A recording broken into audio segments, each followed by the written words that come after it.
طفیل ابن عمر الدوسی رضی الله عنهم چې دا یو خپل یو نمایه سیرت لري په اسلامی سیرت او تاریخ کې او د اسلام دراوړلو واقع ډیر عجیب او دلچسپ ده. هغه په دې طریقه باندې چې د هم د مشرکینو دغه پروپاګاندا ښکار شو چې کله د مکې ته راتو د اصل کې د یمنو او دغه رنګ د دوس قبیلوم او په یمن کې د دوی د قبیله باقاعده حکومت او بادشاہت لکه د عربو طریقه و چې هغه به د قبایلی نظام بو په هر علاقه باندې به د خپل قبیله یو حکومت او حکمرانی او بادشاہي بو. نو د دوی حکومت او بادشاہي د دوس قبیله په یمن کې و او د خپل قبیله سید سردار او بادشاہ او دا شاعر سره ډیر خیر او عقلمند او معروف او مشهور لکه هغه زمانه کې چې بکم سره شاعرونه هغه به خلکو ډیر پیژاندو هغه به شهرت لرو داغه په خبره کې او تاثیر او اثر او خبره به منل کېدله خلکو به داغه اتباع او تابعداري کولم. نو دې په یولسم کال د هجرت باندې د نبوت باندې د مکې ته راتو یا د حج د لپاره راتو یا د عمره د لپاره یا د بل څه کار د لپاره ظاهر د سیرت نه دا معلومیږي چې د حج د لپاره راتو. نو چې کله د مشرکین مکه او د قریشو ته پته ولګیده چې دا سړی را روان دی او دا خو ملک او مشر سړی دی اسنه چې دا د پیغمبر سره ملاو نشي د محمد علیه الصلاۃ والسلام سره دیو سره خبرو کې ذهن ولا غلط جوړ کې د دوی د ګمان مطابق نو دا سړی په د ځان سره ایسه مرګره کی او د ورنګ دوست قبیله چې د نغیبه د تابعدار شیم. ندی د شکارو کو چې د مخ کنه استقبالی ته وروتل ستړي مشو ته په خیرالی ته اچې کله مکې ته راورسېدو عام عرب څخه چې د قریش کوم مشران او مشرکین مکه کې چې کوم سرداران نمایه شخصیتونه نمایه خلکو هغه استقبال او دغه رنګ ستړي مشو ته راوتلو د دې ډېر سلامونه او ډېر اعزاز پیښ کو او ډېر په درناوي باندې د ته هر کله استقبالي وړاندې کړه. نو د په دې خبره باندې تعجب وکړ دی طفیل ابن عمر الدوسی ویل چې دا خو زما طفیل ازل مکې ته نه دی چې زګینی پړمبي ځل باندې رالم زه خو د پخوارا سي ډیر د مکې ته راغلي مو سه پورې خو زما شاده سي استقبال نه دی کړي دا خو په پیل ځل باندې وشو. ناغم په دې خبره باندې تعجب وکړ. ندیو ته ویل چې ته زمونږ د علاقې ته زمونږ د خار ته مکې ته راځي او موږ ستا یو خیرخواهي کوو ته ګوره اوس دوی ځان خیرخواه ګڼي د پیغمبر په مقابل کې او همیشه د پاره دا کار کېږي چې باطل پرست او بيدینه او غلط سره هغه د حق پرست په مقابل کې ځان ډیر خیرخواه ګڼي چې ګینه زه ډیر په ټیکه باندې موضوع خلکو خیرخواهي زکم. فرعون د موسی علیه السلام په مقابل کې بنی اسرائیل خپل قوم ته ویلو وایي زه تاسو ته سبیل الرشاد خم د موسی علیه السلام په غلط رواني او زه ته سیده صحیح طریقه لار د تخیمه د په هر زمانه کې د شي وی دي د پیغمبر په مقابل کې او دغه د وارثانو په مقابل کې غلط خلکو چې کوم د غلط دعوت هغه ته صحیح ویل دي او خلک هغه طرف ته مایل کړی دي. نو دی مشرکین مکه د ته ویل چې موږ څه خیر خوای کوم او هغه دا دي چې زمونږ په دې مکه کې یو سړی پیدا شوی دی د محمد علیه الصلاۃ والسلام په نوم باندې هغه هو تعالی الصلاۃ والسلام نو ویلي او ولدان سړی چې دی نو دا صحابي دی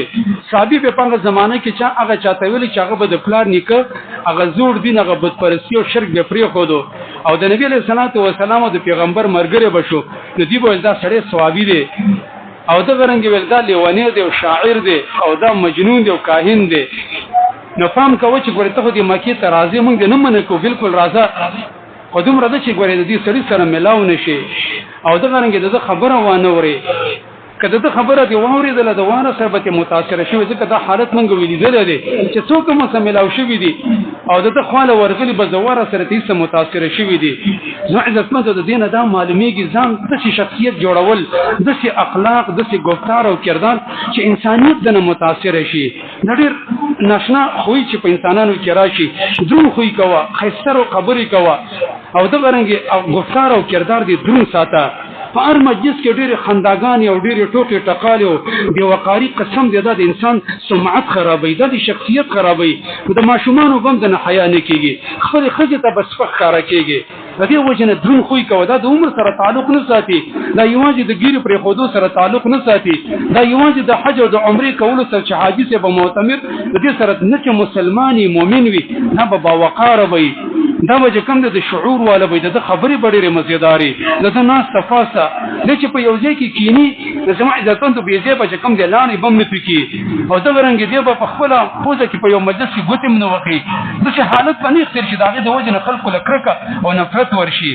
لقمان حکیم خپل زوی ته ویلو بچیا زه چا په لاړو توکلو باندې نه ملیدلې چې ما د چا په وړاندې باندې لاړې توکلي فاتح راځي چې سره په یو غنه کې چې کم دی پرتګال وسپړي او وایي استنجات او دغه رنګي بولو میتیزو تکینی او یا په نور باندې رواني په دې کې خوراک کوي او دغه رنګي دا اساس کې چې کم دی په دې مخ باندې رواني ما عزتمند دا به وقاری دا مکوي نو مسلمان چې دینو دا ډیر د وقار والا وي ډیر سنجیدګي والا ډیر د بردباري والا وي نبی علیہ الصلوۃ والسلام په باره کې دوی چې د سره څوک ملاو شي هغه د ونه سره است متاثر کیږي نو فهم کوي چې ګور دې سړي سره ملاو نشي خبره وانه وري کني مسلمان بشي او بسیسته به کم دی ول عیاذ بالله د دوی د ګمان مطابق دبا بشو دغه رنګ د کار به وزیم دا طفیل ابن عمر الدوسي دی په ما باندې دومره زور او الحاح وکړي چې ما په یقین را للی چې واقع د خلک چې نو دا بس ما خیر خوابي په ما باندې بخپکیږي او دا سړی خو ما ته ډیر غټ مفسد او شریک کار کوي چې دوی دومره تنګ کړی دي او د دې په دې مکه کې چې کم دي دومره انتشار را وسره ځکه هغه ته ویل چې قد شتت امرنا وفرق جماعتنا زمونږ اتحادیه زمونږ معاشره ټول د انتشار او د فساد او د اختلافات ښکار کړی ده د چې راغله د بسپلار د زوی سره زوی د پلار سره مشتو غریبان دي اورور ضرور سره وراندي خزه د خاون سره او خاون د زوی سره او دا به ویلي د جادوګر سره د وقت يفرق بين الرجل وابيه ويفرق بين الرجل واخيه ويفرق بين الرجل وزوجته دا سره چې کوم دي سره د پلار د زوی نه زوی د پلار اورور ضرور نه او دا رنګ خاون د خزه او خزه د خاون نه جدا کوي او واقع په اسلام کې خدا کمال دی چې د حق د وجه نه چې کوم د حق پرست د باطل پرست جدا کیږي په حق کې به څوک رښتیا ته نه ګوري لارولي او زیولي ته دغه رنګ رورولي ته نه ګوري دا مشاهده په خپل سترګو باندې لیدلې و دا طفیل ابن عمر الدوسي وی ما د ډېر هېره د وجه نه په وګونو کې می مالش کې خود چې نه واقع د دې سړي خبره وانه ورما زما عزتمن ته دا کمزوري چې سره د مخالف خبره نه اوري مونږ یو ځکه یو چاته دعوت ورکو هغه سره وسو پات شوی دی او داغه په عقیده کې مونږ ته مرګري ول چا سره چې ملمو هغه ول چې دا سره عقیده کې شرک دی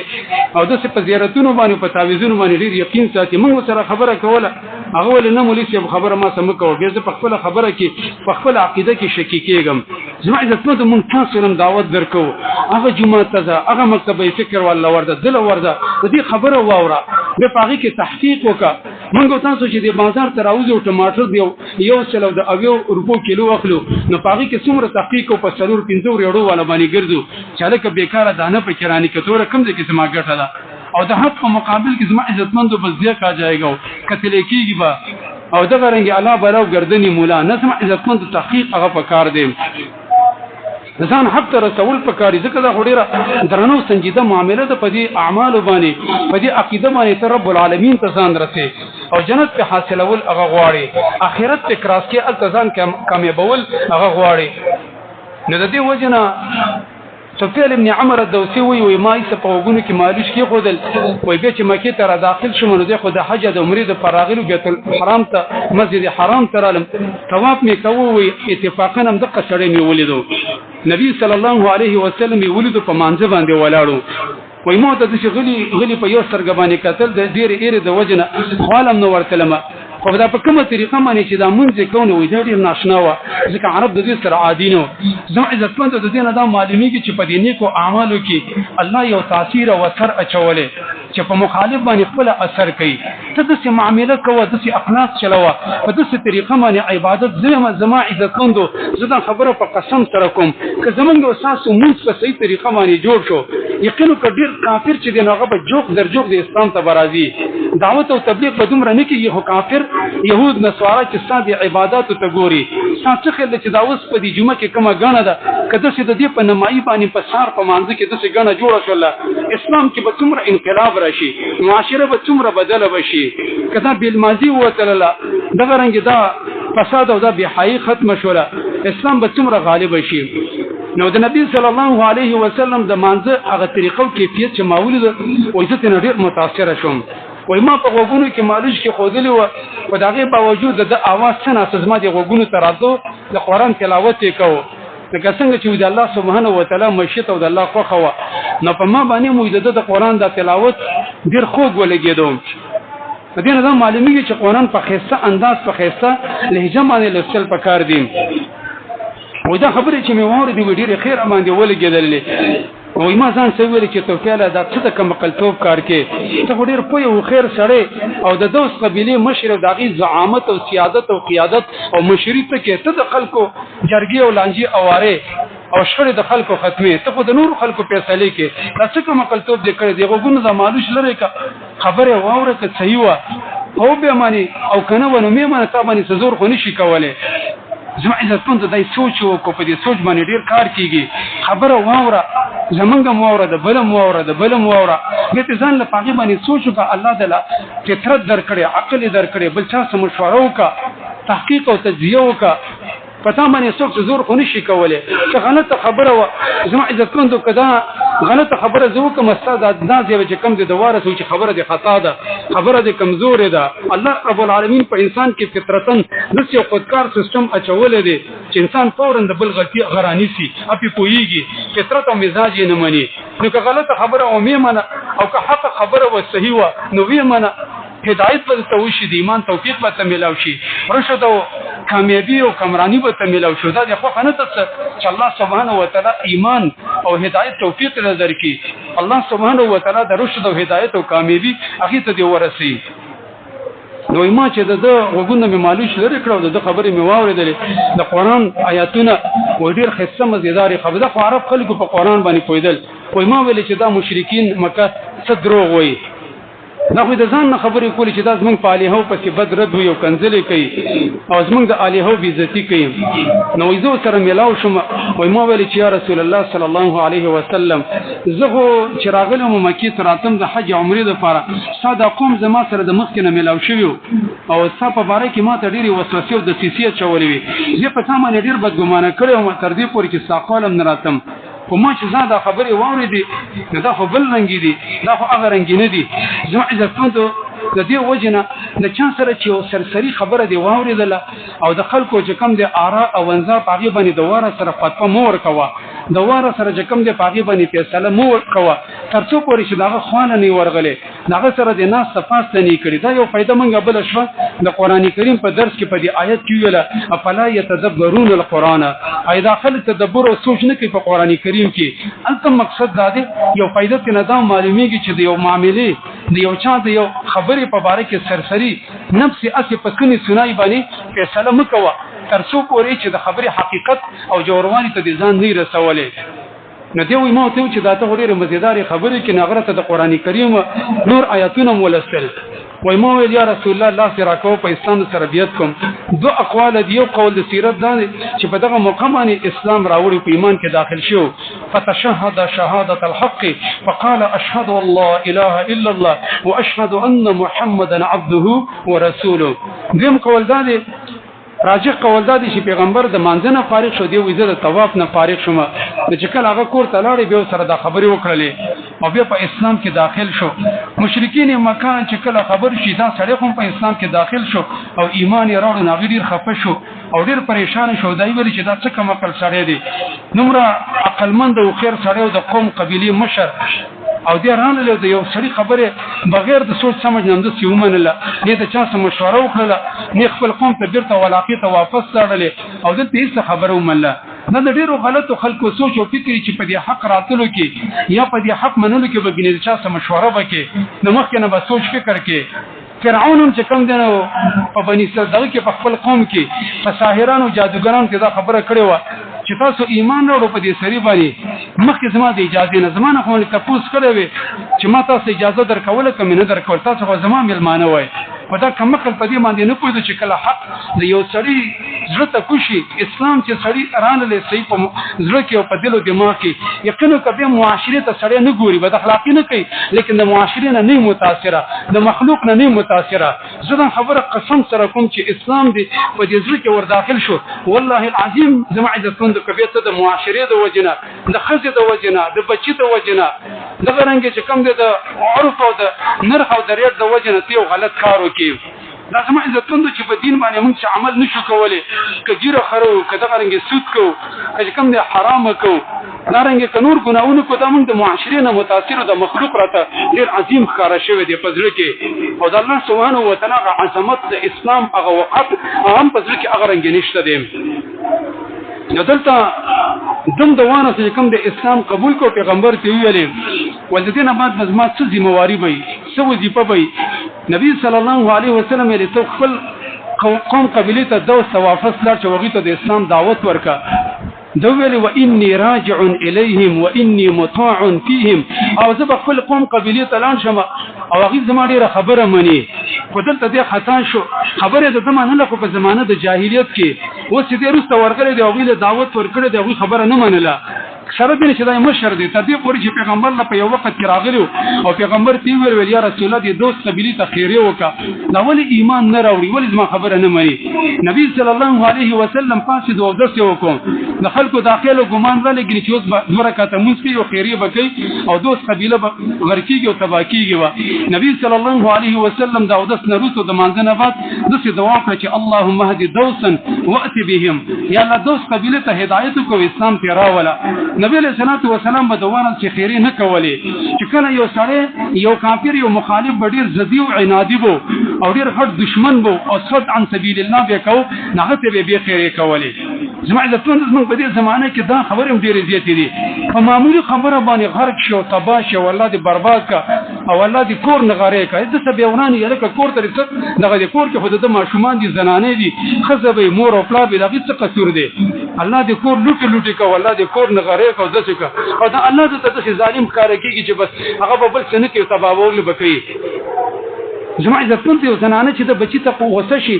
نغزوی ته وته دینغه ته چې بچی ته راشي کنه ما خام له بری پلار راشي سرمند نه پیو باسما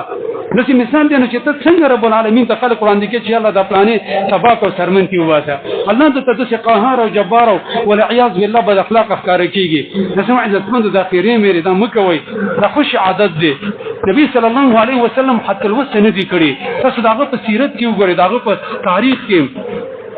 د دې وجناغي څخه دوست قبیله ته پیغمبر د هدایت سوال کوم پدې کې د چې به کله تل دي ناغه په دعوت ورکړې دي نه دي من له خروسته دوباره چې به پیغمبر دعا وکړه به ورلې به چې دعوت کو د په دعوت باندې او یې کورنۍ د دوست قبیله هغه په یو ځل باندې ایمان راوړو د په دعوت باندې ابو هريره رضی الله ایمان راوړل د په شان د نور د صحابه چې څومره فقيه محدث او د دین اسلام یو خادم او مفتی د په دعوت باندې مسلمان شوی دی څومره اجر یې ګټلې دی د په نو سنیر ناشنا دعوت کړی دی مسلمه الکذاب چې دغه دروغ د نبوت دعوی کړی و او د ابوبکر صدیق له په دور خلافت کې دغه په خلاف باندې جنگ شوی جنگ یمامه نو پاغي کې دا طفیل ابن عمرو دوسی شریک شو پاغي کې به شهادت مندلې پډې راغله مجاهدت کړی دا او دعوت ډېر زیات کاوه زما عزتمن ته دا زمونږ استاد د پاره د دین اسلام دعوت کملا تړل پکار دي تاسو یقین وکړئ يهود نصارا کافرون شپه ورځ په ځان باندې یو کړی دا او هغه يهودیت نصرانیت ته کوم د خلک راکاږي د دې لپاره پیسې هم لګي د دې لپاره روډونه او سړکونه هم جوړي والله د دې لپاره فلاحي تنظیمونه او ادارې او انجیوز هغه روباسي په څه طریقه باندې د خپل میشن هغه مخ کې بوزي او موږ مسلمانان زما عزتمن څومره غټه ذمہواری را پغاړه ده څومره غټ عظیم چې کوم دی یو کلمه د موږ تاسو سره چې په دې باندې د انسانیت د کامیابی او د ناکامۍ فیصله بنا ده علي مبارک موږ تاسو زما عزتمندو هیڅ احساس نکو دا چې موږ تا نه کوو ملائکه خو باندې اوس نه را لېږي نور مخلوق باندې راځي دا غټه ذمہواری ده زمو استاد دعوت د وجه نه چې سړی مونږ سره لاله او اسلام سره لاله او تهجد کوو دروجینی ولې څومره اجر او ثواب بم کیږي وان لك لاجرا غير ممنون زمو عزتمند دعوت کول دعوت ته کته یو ځای کې پلاره کې روان یو سړی سره د مانزه خبر وکړه فکر کې د خځې او د بچی سره د غرنګي د زوی سره د رور سره د ګوندی او د مرګري سره ټول په دعوت کې حسابيږي مؤمن چې دنه دا به د دعوت کو فکر وي